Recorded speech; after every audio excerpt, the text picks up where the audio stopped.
My name is Jessica. I want to share my story with you. It's not an easy story to tell. It's about friendship, love, and a very big mistake I almost made. I live in a city called Maple Creek. It's not too big, not too small. It has nice parks and busy streets. I work in a small office as an assistant. My life is okay. It's quiet mostly. I have a best friend. Her name is Laura. Laura and I have been friends since we were little girls. We grew up on the same street. We went to the same school. We shared everything. Secrets, dreams, happy times, sad times. Laura is like a sister to me. She is bright and funny. She always knows how to make me laugh. Our friendship is very important to me. Maybe the most important thing in my life. About 3 years ago, Laura met a man named Mike. He was charming. He had a kind smile and warm brown eyes. He made Laura very happy. I could see it in her eyes. She glowed when she was with him. Mike was good to her. He listened to her. He supported her dreams. He made her feel special. I was so happy for Laura. She deserved a good man like Mike. They got married 2 years ago. It was a beautiful wedding. Small, but full of love. I was Laura's maid of honor. I stood beside her, watched her say, "I do," to Mike. Tears filled my eyes, but they were happy tears. Seeing my best friend so happy made my heart full. Mike looked at her with so much love. I thought, they are perfect together. After the wedding, I spent a lot of time with them. Laura and Mike bought a small house near the park. They invited me over often. We had dinner together almost every week. We watched movies on Friday nights. Sometimes we went for walks or had barbecues in their backyard. Mike treated me like a friend, almost like family. He was always kind to me. He would ask about my day. He would help me if I needed something. He fixed my leaky faucet once. He helped me move a heavy bookshelf. He was just nice. A really good guy. I enjoyed being with them. It felt comfortable, safe, like I belonged. Laura would often say, "Jess, you're always welcome here. You're family." And Mike would nod and smile. "Yeah, Jess, it's always good having you around." I felt lucky to have such wonderful friends. My own love life wasn't great. I dated a few guys, but nothing serious. Being with Laura and Mike felt like a warm light in my quiet life. But then, slowly, something started to change. It wasn't sudden. It was small things at first. I started noticing Mike more, not just as Laura's husband, but as Mike. I noticed the way he laughed. It was a deep, happy sound. I noticed the way his eyes crinkled when he smiled. I noticed how patient he was, not just with Laura, but with everyone. One evening, we were all sitting in their living room. Laura had fallen asleep on the couch. Mike and I were watching an old movie. It was quiet. He turned to me and asked about a problem I was having at work. I had mentioned it briefly last week. I was surprised he remembered. We talked quietly for about 20 minutes. He listened so carefully. He gave me good advice. He looked at me with such kindness in his eyes. And in that moment, I felt something strange. A little flip in my stomach. A warmth spreading through my chest. It wasn't just friendship I felt. It was something more. I felt scared immediately. My heart started pounding. What was that feeling? No, it couldn't be. This was Mike, Laura's Mike, my best friend's husband. I quickly looked away. I pretended to be very interested in the movie. I told myself, "Don't be silly, Jessica. He's just being nice. He's your friend's husband." I pushed the feeling down. Deep down. I tried to forget it, but it didn't go away. It stayed there, like a little secret seed planted in my heart. And slowly, over the next few months, that seed started to grow. I hated myself for it.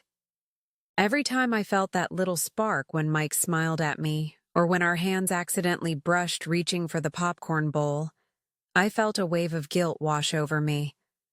Laura trusted me completely. She told me everything. Sometimes she even complained about small things Mike did, like leaving his socks on the floor. Normal couple things.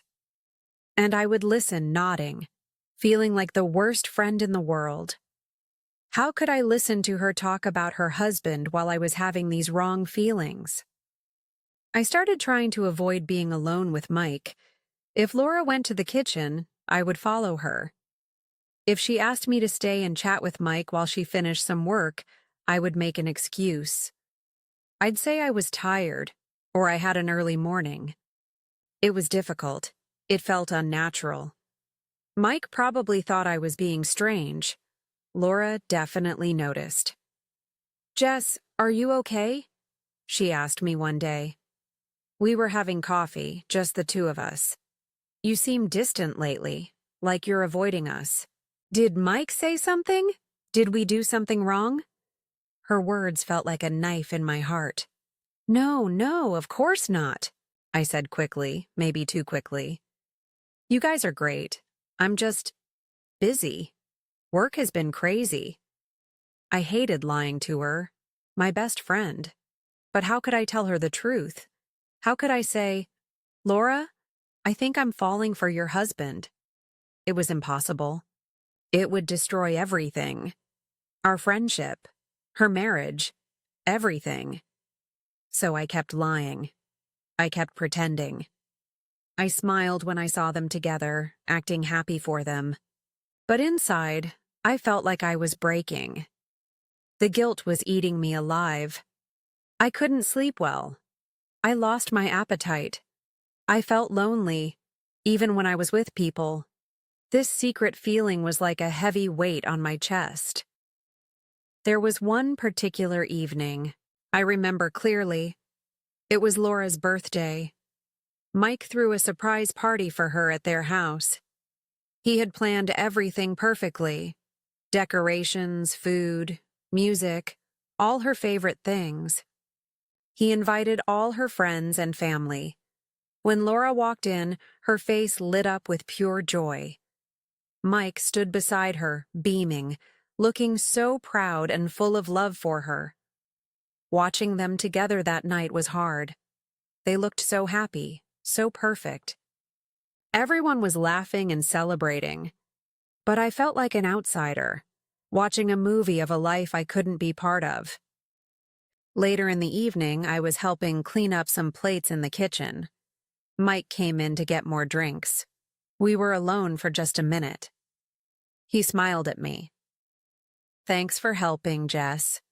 You're always so good to Laura, and to me." "Of course," I mumbled, keeping my eyes on the plates. "Seriously," he continued, his voice soft. "Laura is lucky to have a friend like you. I feel lucky too." He paused, then added, Sometimes I think you understand things about me that even Laura doesn't." My head snapped up. I looked at him. His eyes were warm, searching. What did he mean by that? Was he feeling something too? Or was he just being kind again? My heart raced. Fear and a tiny, terrible spark of hope mixed inside me. I should go check on the guests." I stammered, turning away quickly. I almost ran out of the kitchen. My hands were shaking. Did he know? Did he feel it too? Or was I just imagining things because of my own stupid feelings? That night, I went home feeling more confused and guilty than ever. His words repeated in my mind. You understand things about me. What did that mean? It felt dangerous, like we were standing on the edge of something terrible. I knew I had to do something. I couldn't live like this anymore. This secret was poisoning my friendship with Laura, and it was hurting me too.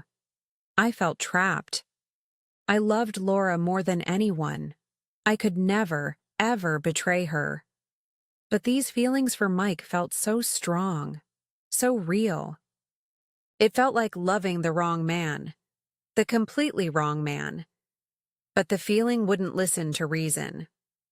I spent the next few weeks in agony. I replayed every conversation, every look, every touch. Did Mike feel something? Did his words in the kitchen mean more? Or was I just desperate for a connection, reading too much into simple kindness? He was always kind. That was the problem. His kindness felt like sunshine, and I felt like I had been living in the shadows for too long. I tried to be rational. I made a list in my head. Reasons why this was wrong. 1. Laura is my best friend. 2. Betraying her would be the worst thing I could ever do. 3. Even if Mike felt something, which I wasn't sure about, acting on it would destroy their marriage. 4. I would lose Laura forever. 5. I would hate myself forever. The list was long. The reasons were clear, but feelings aren't always rational, are they? Sometimes you feel things you don't want to feel. Have you ever felt that way? Like your heart is pulling you in a direction you know is wrong? It's a terrible feeling. It makes you feel lost and ashamed. I started pulling away from Laura and Mike more seriously. I stopped going over for weekly dinners. I made excuses for Friday movie nights. I told Laura I was taking an evening class, that I was dating someone new, which was a lie, that I needed more time for myself. Each lie felt like a small cut on my soul. Laura was hurt.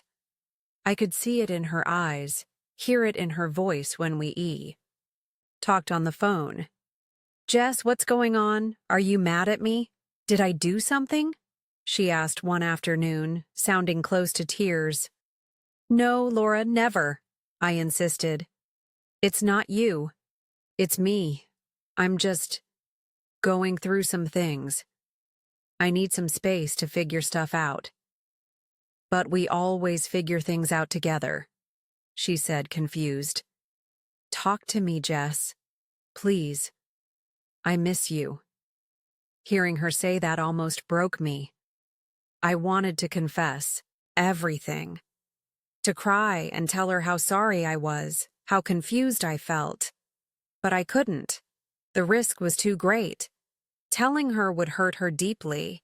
It might end our friendship anyway. Silence felt like the only way to protect her, even though it felt like betraying her trust in a different way. One weekend, Laura called me excited. Jess, Mike and I are going camping by the lake next weekend. Just a relaxing trip. You should come. It will be fun, just like old times. My first reaction was panic. A whole weekend? With both of them? In a small cabin? No, I couldn't do it. Oh, Laura, that sounds amazing, I lied, trying to sound genuinely disappointed. But I can't. I already made plans. Cancel them, she urged. It's been so long since we all hung out properly. Mike misses you too. Mike misses me too. Those words sent another jolt through me. Did he really? Or was Laura just saying that? I really can't, Laura. I'm sorry, I said firmly. The lie tasted bitter. There was a pause on the phone. Then Laura said quietly, Okay. Jess, if you're sure. She sounded sad, resigned. I felt terrible hanging up the phone. I was pushing my best friend away. I was hurting her, all because of these feelings I couldn't control. That weekend, while they were camping, I felt incredibly lonely. I stayed home, watched sad movies, and ate ice cream straight from the container. I thought about them by the lake, sitting by a campfire, laughing. Were they talking about me? Wondering why I was being so distant? Was Mike relieved I wasn't there? Or did he miss me, even a little? The not knowing was torture. I realized then that I had reached a breaking point. I couldn't keep living this double life, full of lies and guilt. I had to make a real change. Distancing myself wasn't enough if the feelings were still there, simmering under the surface. I needed a bigger change, something drastic.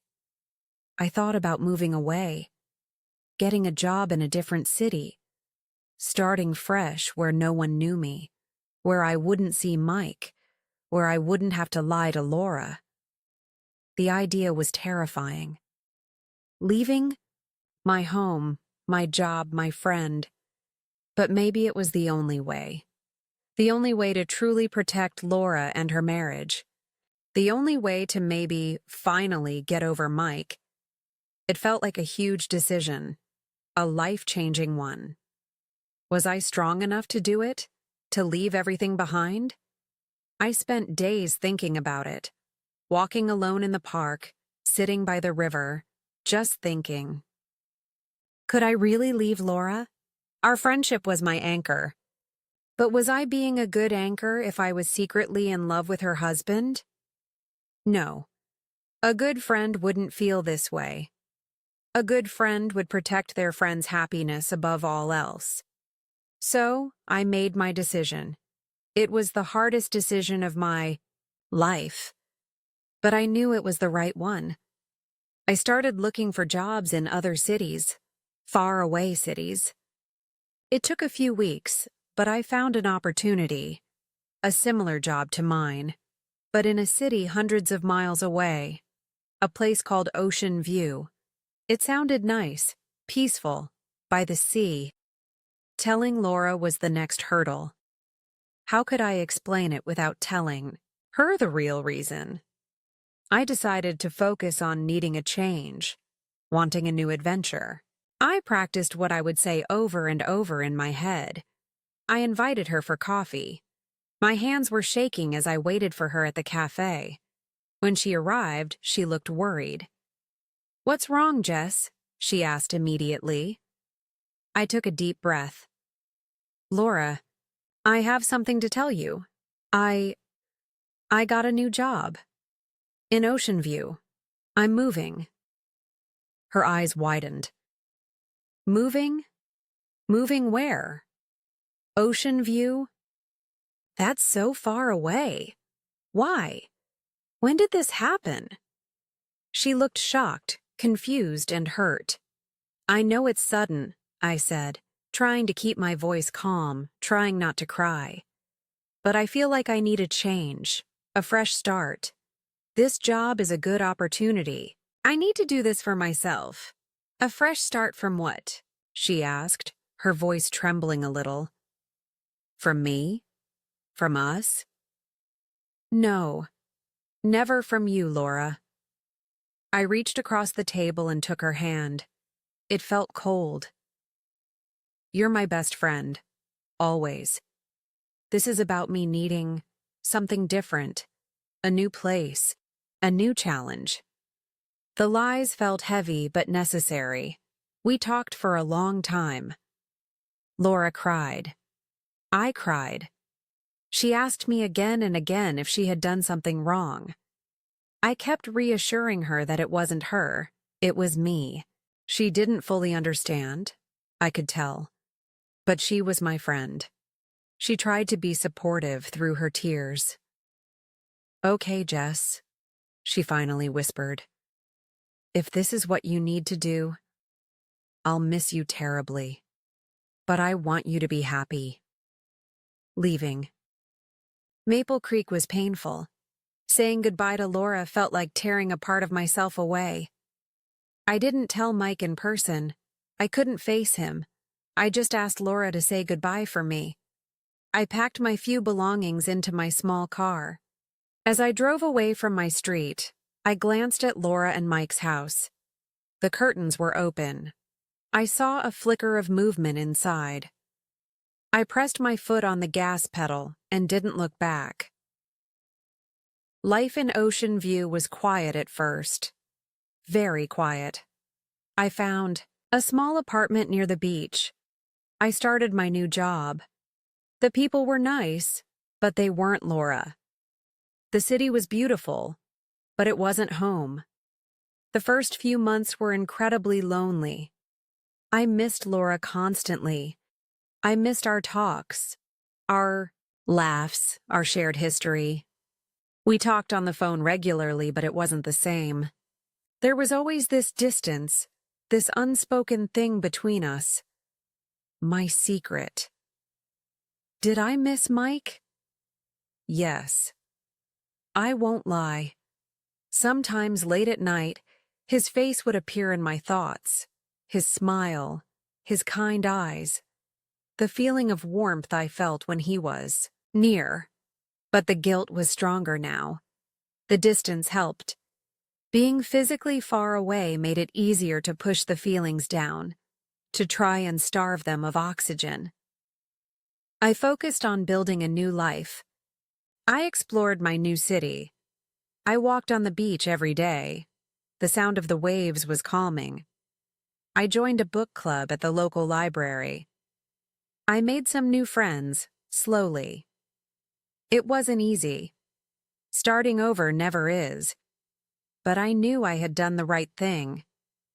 I had protected my friendship, even if it meant sacrificing my own closeness to it for a while. I had protected Laura's marriage.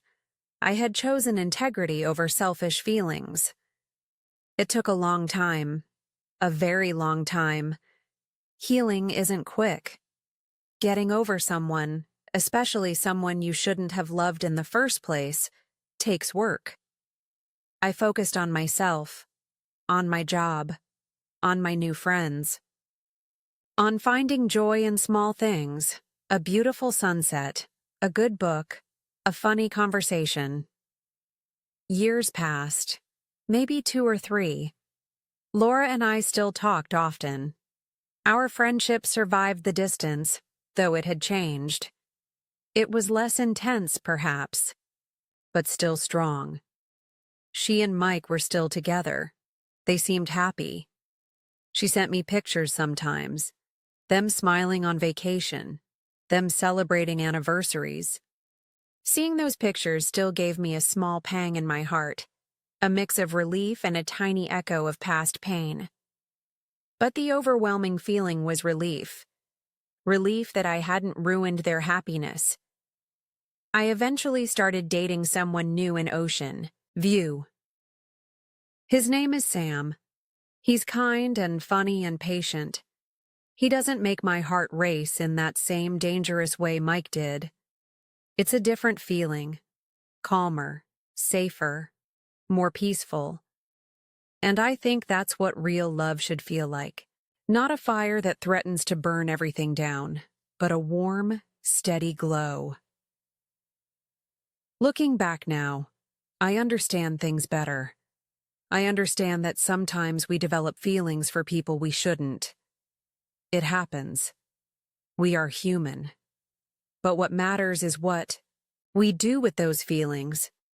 We have a choice. We can choose to act on them, causing pain and destruction. Or we can choose to act with integrity, to protect the people we care about, even when it hurts us.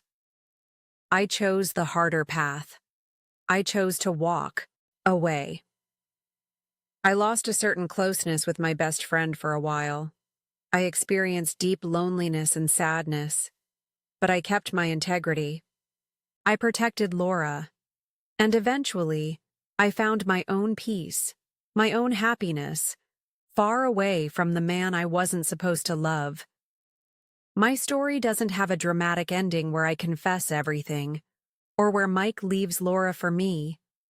That only happens in movies.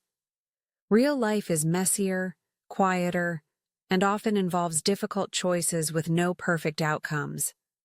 My ending is quiet. It's about healing, growing, and learning to live with the complexities of the human heart. If you're listening to this, maybe you've faced difficult feelings too. Maybe you felt trapped or guilty. I want you to know you're not alone. It's okay to feel confused. It's okay to struggle. But remember, you always have a choice about your actions. Choose kindness. Choose integrity. Choose to protect the people you love, even if it means making a sacrifice. It won't be easy. But in the end, peace of mind is worth more than fleeting, forbidden sparks. You are strong. You can make the right choice too. Keep going. Find your own peace.